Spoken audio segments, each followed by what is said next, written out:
샬롬, 오늘도 하나님의 평강이 여러분의 삶 가운데 가득 넘쳐나기를 소망합니다. 함께 찬송가 348장 찬양하시면서 3월 14일 목요일 새벽 예배를 시작하도록 하겠습니다.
함께 기도하겠습니다. 주님 감사드립니다. 오늘도 우리 삶 가운데 함께 하시고 우리를 지키시고 보호하심에 감사와 찬양과 영광을 주님께 올려드립니다. 오늘도 주님과 동행하며 하나님의 뜻을 이루며 주님의 기쁨되는 삶을 살기를 소망하오니 하나님의 말씀으로 주님의 성령으로 우리를 붙잡아 주시옵소서. 특별히 교육부서를 위해 기도하며 나아갑니다.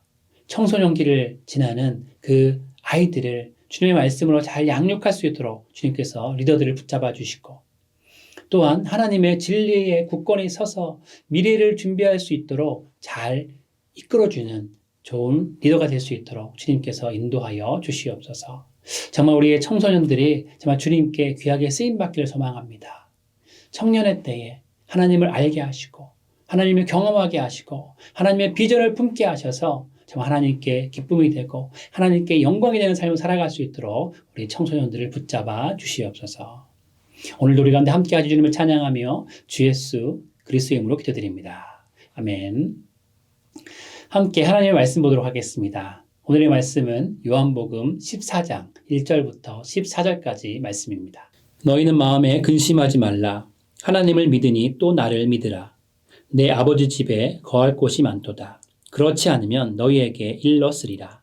내가 너희를 위하여 거처를 예비하러 가노니 가서 너희를 위하여 거처를 예비하면 내가 다시 와서 너희를 내게로 영접하여 나 있는 곳에 너희도 있게 하리라. 내가 어디로 가는지 그 길을 너희가 아느니라. 도마가 이르되 주여 주께서 어디로 가시는지 우리가 알지 못하거늘 그 길을 어찌 알겠사옵나이까. 예수께서 이르시되 내가 곧 길이요 진리요 생명이니 나로 말미암지 않고는 아버지께로 올 자가 없느니라. 너희가 나를 알았더라면 내 아버지도 알았으리로다. 이제부터는 너희가 그를 알았고 또 보았느니라. 빌립이 이르되 주여 아버지를 우리에게 보여 주옵소서. 그리하면 족하겠나이다. 예수께서 이르시되 빌립아 내가 이렇게 오래 너희와 함께 있을 때 내가 나를 알지 못하느냐? 나를 본 자는 아버지를 보았거늘 어찌하여 아버지를 보이라 하느냐? 내가 아버지 안에 거하고 아버지는 내 안에 계신 것을 내가 믿지 아니하느냐? 내가 너희에게 이르는 말은 스스로 하는 것이 아니라 아버지께서 내 안에 계셔서 그의 일을 하시는 것이라. 내가 아버지 안에 거하고 아버지께서 내 안에 계심을 믿으라. 그렇지 못하겠거든 행하는 그 일로 말미암아 나를 믿으라. 내가 진실로 진실로 너희에게 이르노니 나를 믿는 자는 내가 하는 일을 그도 할 것이요 또한 그보다 큰 일도 하리니 이는 내가 아버지께로 감이라. 너희가 내 이름으로 무엇을 구하든지 내가 행하리니 이는 아버지로 하여금 아들로 말미암아 영광을 받으시게 하려 함이라. 내 이름으로 무엇이든지 내게 구하면 내가 행하리라. 아멘. 우리나라 속담에 자도 걱정, 먹어도 걱정이라는 속담이 있습니다. 근심이 너무 커서 걱정에서 헤어나오지 못하는 상황을 비유한 속담이죠. 이 속담은 오늘을 살아가는 현대인들의 모습을 잘 표현해주는 속담입니다. 많은 사람들이 이 세상을 살아갈 때 매사에 습관적으로 걱정하고 근심하여 살아가기 때문이죠. 이런 속담도 있습니다. 남의 떡 먹는데 팥고물 떨어지는지 걱정한다. 이제 걱정을 하다 못해 다른 사람의 일까지 쓸데없이 걱정하는 것을 비유하는 속담이죠. 한 가지 더 말씀드리면 걱정 많아서 걱정이다 라는 말도 요즘들 많이 사용합니다. 이런 속담들은 우리 삶에 걱정이 얼마나 많은지 그리고 얼마나 걱정이 깊게 자리 잡고 있는지를 보여줍니다. 가끔 나는 아무 걱정도 없고 아무 근심도 없다라고 말하는 사람이 있는데 거짓말일 확률이 매우 높습니다. 세상을 살아갈 때 근심과 걱정은 반드시 있기 마련이기 때문이죠. 그런데 중요한 것은 이 걱정이라는 것이 우리의 문제를 해결해 주지 못한다는 것입니다. 걱정한다고 문제가 해결되면 1000번이고 10,000번이고 걱정하겠지만 걱정이라는 것이 하면 할수록 마음의 불안은 더 많아지고 걱정은 더욱더 점점 커지게 만들어지는 것이죠. 결국 걱정하는 것은 시간 낭비입니다. 걱정만 하면서 시간을 허비하면 가능한 일도 불가능한 일이 되어버리기 때문이죠. 그래서 사도 베드로는 너희 염려를 다 주께 맡겨버리라 라고 말씀합니다. 왜 그렇습니까? 하나님께서 우리를 돌보시기 때문에 걱정과 염려를 버리라고 베드로는 말씀합니다. 신실하신 하나님의 인도하심과 보호를 신뢰하면 걱정과 염려를 다 내려놓을 수 있기 때문이죠. 여러분은 요즘 어떤 걱정과 염려를 하고 계시나요? 여러분들을 두렵게 하는 것은 무엇인가요? 오늘도 우리의 마음을 어렵고 힘들게 하는 것이 무엇인지 한번 생각해 보시기 바랍니다. 그리고 오늘 말씀을 보시면서 그 걱정과 두려움을 하나님께 다 내려놓고 예수님의 평안을 누리시는 귀한 시간 되시길 소망합니다. 오늘 말씀은 예수님께서 십자가에서 죽으실 것을 예고하시고 이제 마가의 다락방에서 최후의 만찬을 하신 후에 예수님이 아버지께로 떠나시는 것이 제자들에게 어떤 유익을 가져다 줄 것인지에 대해서 예수님께서 제자들에게 하시는 말씀입니다. 그리고 예수님은 예수님의 전 생애와 지금까지 하셨던 사역의 의미를 정리하시면서 제자들의 마음을 준비시키고 계시죠. 오늘 본문 말씀에 예수님께서 제자들에게 처음으로 하시는 말씀은 근심하지 말라라는 말씀입니다. 예수님께서 떠나시더라도 제자들에게는 앞으로 더 큰 유익이 있을 것이고 제자들은 여전히 성령 하나님의 인재를 누리며 살게 될 것인데 왜 제자들은 두려워하고 있을까요? 제자들에겐 예수님이 떠나신다는 그 자체가 걱정으로 다가온 것입니다. 제자들은 자신들의 가족과 친척 그리고 생업을 모두 버리고 예수님을 따랐습니다. 그것도 짧은 기간이 아니고 3년이라는 긴 시간 동안 예수님만을 바라보고 따라왔습니다. 그런데 이제 예수님께서 어디론가 떠나신다고 하시니까 당황하게 되고 걱정과 두려움이 생기는 것이죠. 더욱이 예수님께서 가신다는 곳은 제자들이 올 수 없는 곳이라고 하니까 더욱 혼란이 왔습니다. 아니, 지금까지 모든 것을 다 내려놓고 예수님만을 따랐는데 어떻게 우리를 내버려 두고 예수님만 혼자 어디로 가실 수 있을까? 서기관들과 바리새인들과 종교 지도자들이 이제는 완강히 반기를 들고 있고 예수님을 따르는 사람들을 출교시키고 불이익을 주고 있는데 우리가 예수님 없이 무슨 일을 할 수 있을까? 이런 생각이 들자 처음에는 황당했을 것입니다. 그런데 세족식도 하고 최후의 만찬도 하면서 이제 진짜로 예수님께서 떠날 분위기가 되니까 걱정과 염려가 두려움으로 바뀌기 시작합니다. 아마도 제자들의 마음에는 원망과 불평도 있었을 것입니다. 제자들의 입장에서 생각하면 제자들이 두려워하는 것은 어찌 보면 당연한 일일 수도 있습니다. 예수님만 쫓아가는 삶을 살다가 이제 예루살렘에 열렬한 환영을 받으면서 화려하게 입성하고 앞으로 새로운 세대를 이끈 지도자로 살아갈 것을 기대하고 있었는데 갑자기 예수님께서 떠나신다고 하니까 허망한 마음도 들었을 것입니다.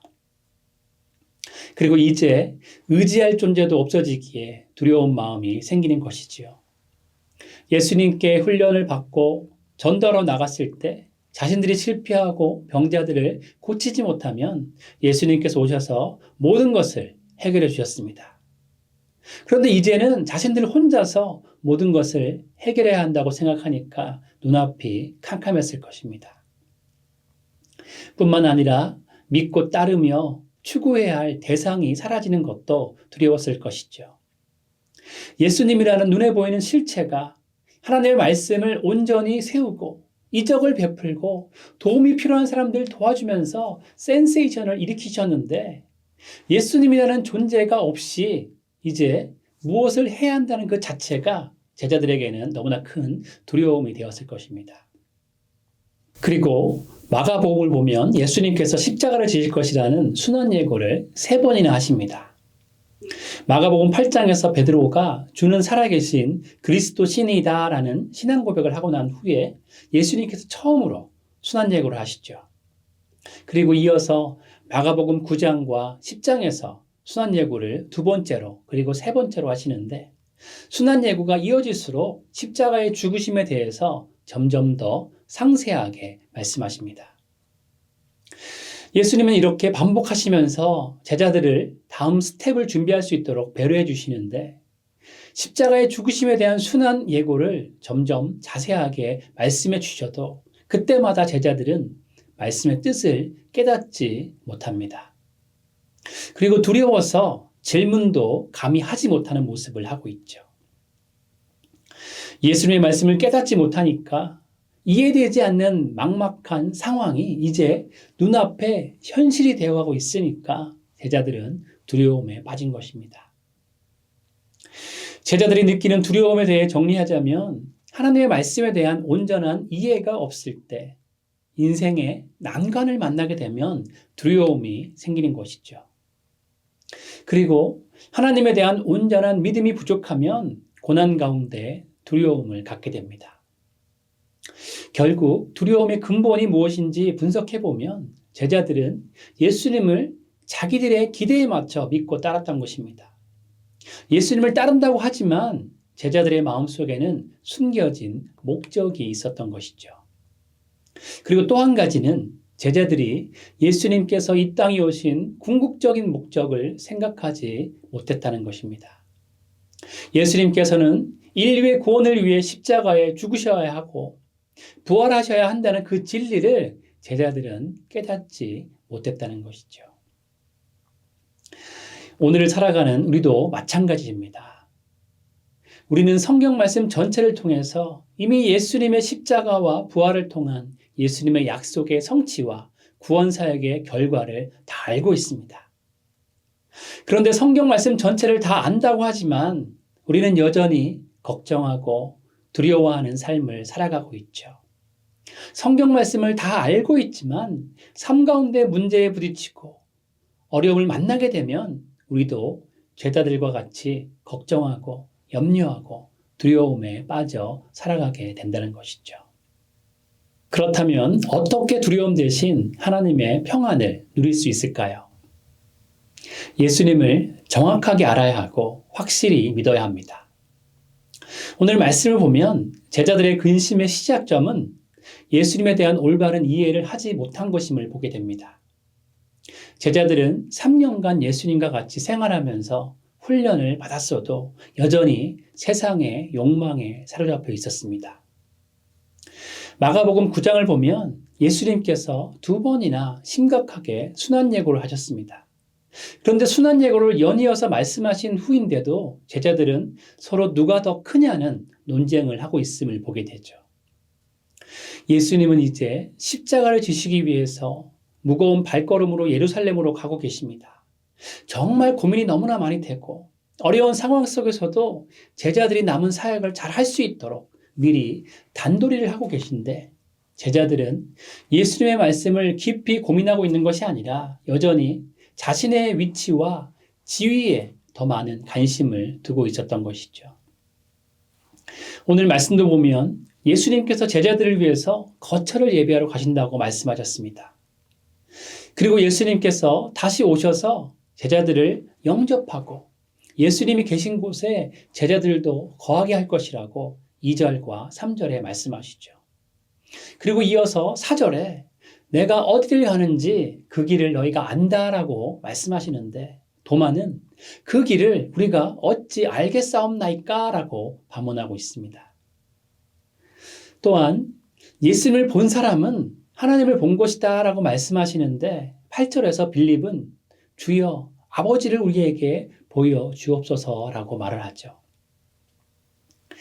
예수님의 제자들은 3년이라는 시간을 예수님과 함께 보냈고 예수님께서 사역하시는 모습을 모두 지켜보았고 예수님께서 전도 훈련도 해주시고 실제로 전도를 위해서 파송받고 사역을 했지만 여전히 예수님에 대해 하나님에 대해 잘못 알고 있는 부분들이 있었던 것입니다. 제자들은 유대인의 교육을 받고 자랐기 때문에 고착된 사고방식을 가지고 있었습니다. 그리고 자신의 이익과 세상적인 성공이라는 가치관도 가지고 있었기에 예수님의 말씀을 온전히 이해하지도 못했습니다. 그리고 제자들은 예수님 자체에 대한 인식이 정확하지 않았습니다. 예수님 자체에 대해서 정확한 인식을 가지고 있지 못하니까 예수님의 말씀을 온전히 이해하지 못한 것입니다. 예수님이 곧 하나님이시고 예수님께서 무엇 때문에 이 땅에 오셨는지 왜 십자가를 지고 돌아가셔야 하셨는지 이런 구속사적인 시각이 제자들에게는 없었던 것이죠. 제자들은 자신들이 처해 있는 상황을 자신들의 관점으로만 생각하고 있었던 것입니다. 그러나 중요한 것은 십자가와 부활로 인한 전 인류를 위한 구원 사역 앞에서 예수님은 제자들을 떠나야 하시고 죽으셔야 한다는 것을 생각해야 합니다. 구속사적인 넓은 관점에서 예수님의 사역과 자신들의 역할을 이해해야 하는 것이죠. 오늘 말씀을 준비하면서 저의 첫째 딸을 어린이집에 처음 맡길 때가 생각이 났습니다. 아이가 어린이집에 갈 때가 되어서 아내와 함께 어린이집에 처음으로 갔었는데 어린이집 안에 큰 미끄럼틀도 있고 처음 보는 장난감도 많았기 때문에 저의 첫째 딸은 처음에는 신나서 놀았습니다. 그런데 이제 엄마 아빠와 떨어질 때가 되니까 갑자기 울음을 터뜨렸습니다. 아니 갑자기 엄마 아빠가 어디로 가지? 왜 나를 낯선 곳에 두고 떠나지? 이 낯선 환경에서 나 혼자 어떻게 해야 하나? 엄마 아빠가 안 오면 어떡하지? 아마도 이런 걱정이 들었을 것입니다. 첫 딸이었기 때문에 아이를 맡기고 돌아오던 저와 아내도 마음이 무척이나 좋지 않았습니다. 그러나 언젠간 떨어져야 하기에 떨어지는 훈련이 필요합니다. 그리고 엄마 아빠는 반드시 딸아이에게 다시 와서 아늑한 집으로 함께 갑니다. 이런 경험을 한번 하고 나니까 둘째 날부터는 너무나 잘 따라줬습니다. 제자들도 이런 심정이었을 것입니다. 나는 가는데 너희는 그곳에 따라올 수 없다라는 말은 제자들에게 불안감과 걱정을 주기에 충분한 말이었습니다. 어디로 가시는지 우리는 모두 알지 못하는데 왜 우리를 버려두고 떠나시는 것인가 하고 두려움에 빠지는 것이 당연한 일인 것이었죠. 그러나 제자들의 문제는 예수님이 누구시고 무엇을 하시기 위해 이 땅에 오신 것인지에 대해 크게 오해하고 있었다는 것입니다. 마치 저의 첫째 딸이 어린이집에 처음으로 등교하고 엄마 아빠와 떨어질 때 두려움에 빠졌던 것처럼 예수님에 대해서 완전히 이해하지 못하고 예수님의 사역에 대한 생각보다 자신들의 이익을 먼저 생각했기 때문에 예수님께서 떠나신다는 것이 두려움으로 다가왔던 것입니다. 그러나 저의 첫째 딸은 한 번의 경험으로 엄마 아빠는 반드시 다시 돌아온다는 것을 깨닫고 난 후에는 어린이집 가는 것을 기다렸습니다. 오히려 기대가 되는 것이죠. 많은 장난감과 친구들과 선생님과 함께 노는 것이 좋았기 때문에 어린이집을 가는 것을 손꼽아 기다렸습니다. 마찬가지로 예수님이 어떤 분이신지, 예수님이 우리를 어떻게 사랑하시는지, 하나님은 우리에게 무엇을 주시길 원하시는지 이런 부분들을 진정으로 깨닫게 되면 예수님께서 십자가를 지시는 것이 오히려 기쁨과 감사와 찬양의 제목이 되는 것이죠. 얼마 전 금요워십 때 하나님의 본성에 대해서 말씀을 전했습니다. 하나님의 본성은 여러 가지가 있지만 그 중에 가장 중요한 본성은 하나님은 사랑의 하나님이시라는 것입니다. 하나님은 우리를 사랑하시기에 가장 선한 길로 우리를 인도하신다는 것이죠. 하나님은 본성상 나쁜 것을 우리에게 주지 못하신다는 것입니다. 우리 눈에는 짧은 시간 동안은 그렇게 보이지 않을지라도 하나님은 가장 좋은 길로 우리를 인도하시는 사랑의 하나님이신 것이죠. 그리고 우리 예수님은 임마누엘로 이 땅에 오셨습니다. 항상 우리와 함께 하시는 하나님이십니다. 그래서 예수님께서 부활 승천 이후에는 우리 곁에 항상 계시는 보혜사 성령님께서 우리에게 오신 것은 제자들에게 큰 혜택인 것입니다. 어느 때든지 어느 장소든지 누구에게든지 가장 선한 길로 인도하시는 하나님께서 성령으로 우리에게 함께 하시는 것이 사실은 우리에게 더 좋고 선한 일인 것이죠. 우리는 하나님의 뜻을 온전히 깨달아야 합니다. 우리는 하나님의 본성은 어떤지에 대해서 정확하게 알아야 합니다. 그래야만 환난의 순간에, 고통의 순간에 하나님께서 함께 하시고 결국 가장 선한 길로 우리를 인도하심을 믿어 의심치 않게 되는 것이죠. 한 신학자는 세상은 좌우를 분별하는 일에 급급한 나머지 위아래를 구별해야 함을 잊어버리고 말았다라고 말했습니다.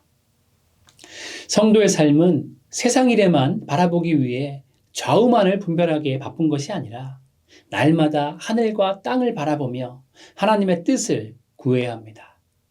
매일매일 더 깊게 하나님을 만나고 체험해야 합니다.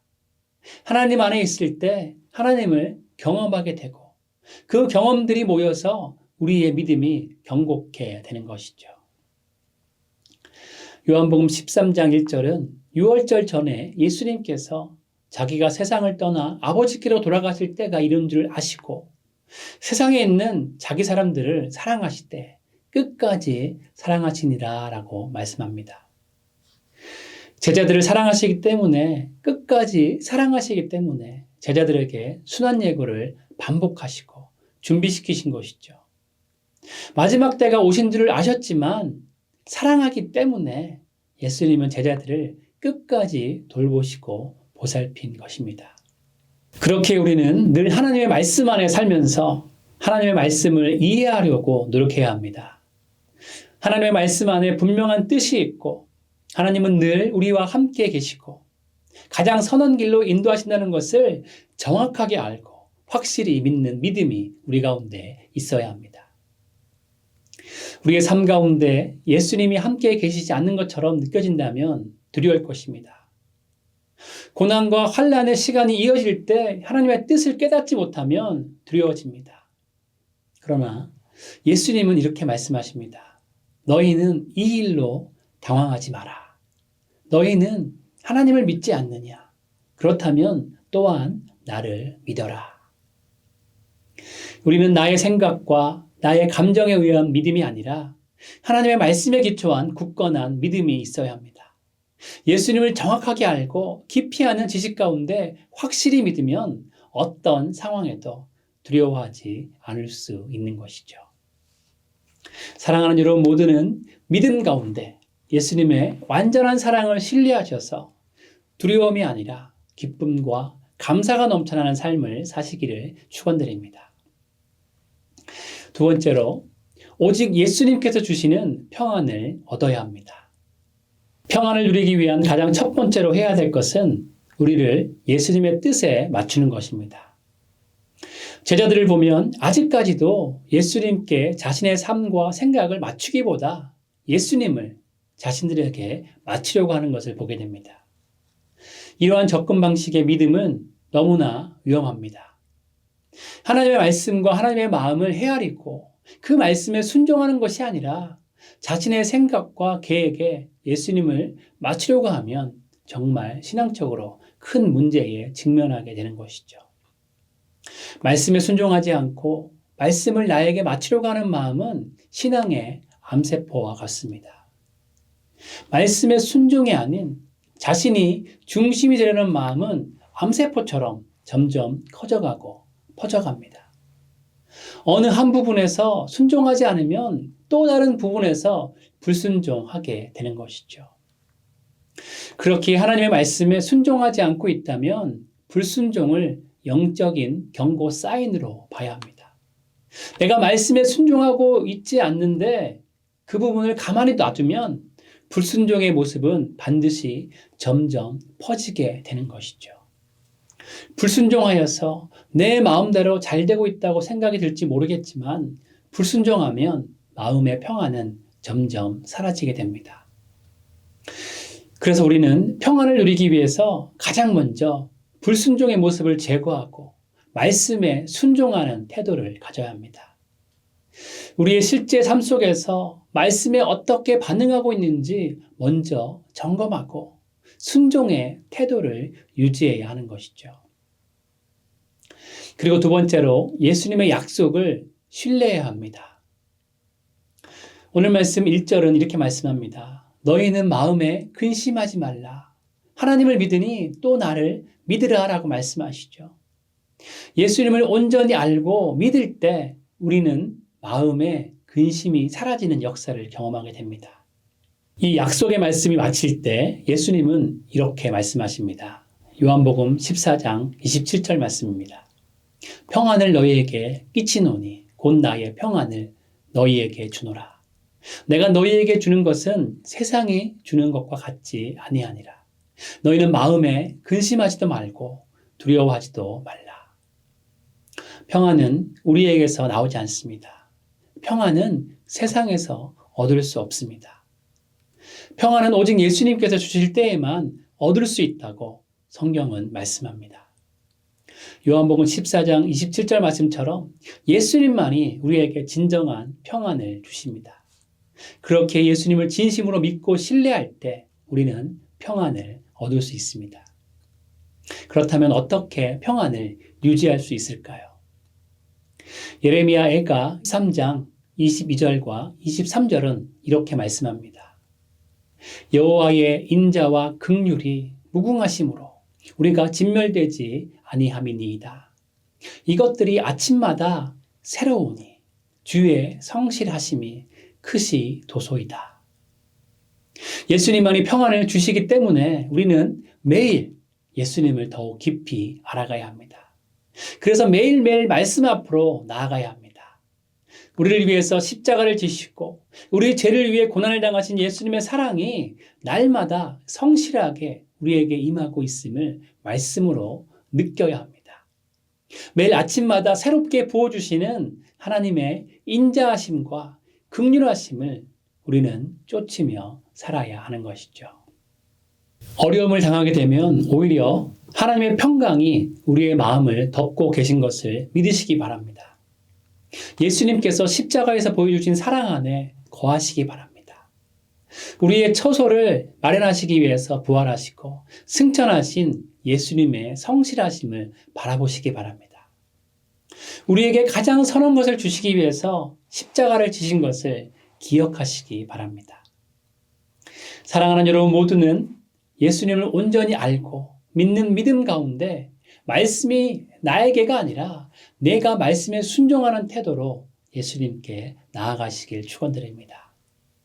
평안을 오직 예수님께서 주신다는 것을 기억하시고 사랑이 넘치시고 우리를 가장 선한 길로 인도하시는 예수님을 신뢰하심으로 매일매일 평안을 누리시기를 축원드립니다. 함께 기도하겠습니다. 주님 감사드립니다. 우리의 참된 평화 되시는 예수님께서 우리를 위해서 십자가를 지시고 고초를 당하시고 부활하시고 승천하신 것을 믿습니다. 예수님께서 왜 이 땅에 오셨는지, 왜 십자가를 지셨는지, 우리를 사랑하시는 하나님의 뜻이 무엇인지 우리가 깊이 있게 깨닫게 하시고 그것을 믿고 신뢰함으로 하나님의 평안을 누리게 하여 주시옵소서. 예수님이 나에게가 아니라 내가 예수님께 순종하는 마음을 갖게 하시고 늘 주님께 나아가고 주님의 말씀을 귀 기울이고 주님의 뜻 가운데 거함으로 하늘의 평안을 마음껏 누릴 수 있는 우리들의 삶 될 수 있도록 아버지 역사하여 주시옵소서. 오늘도 우리 삶 가운데 함께 하시고 우리를 붙잡아 주시고 평안과 승리를 허락하실 것을 믿사오며 주 예수 그리스도의 이름으로 기도드립니다. 아멘. 함께 계속적으로 기도하며 나가도록 하시겠습니다.